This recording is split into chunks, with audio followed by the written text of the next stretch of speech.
Voici le corrigé de l'exercice numéro 13, page 165. Tracer un diagramme de prédominance. Donc, le pH d'une solution aqueuse contenant de l'acide nitreux, HNO2, aqueux, est 4,5, justifiant l'espèce prédominante du couple de l'acide nitreux dans la solution.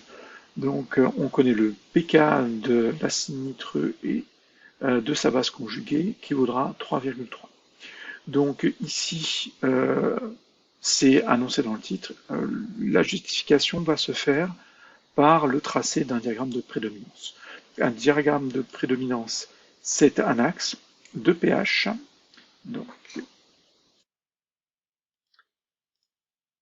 donc c'est bien un axe de pH qui est gradué entre 0 et 14, sur lequel on va venir placer le pK du couple, parce que c'est cette valeur-là qui va me permettre de savoir quelle est l'espèce qui va prédominer. Donc le pK du couple ici vaut 3,3. Ensuite, je vais regarder le pH de la solution. Et alors, avant, on va dire que on va aller au bout du diagramme de prédominance et de se rappeler que finalement, si le pH de la solution est inférieur au pK, alors c'est l'espèce acide, qui ici est HNO2, qui va prédominer, c'est-à-dire dont la concentration sera supérieure à celle de la base.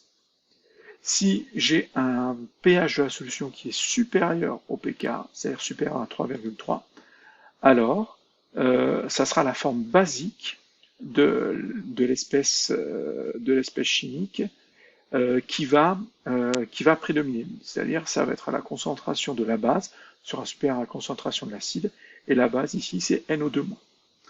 Donc maintenant je vais prendre l'information, j'ai une solution d'un pH 4,5.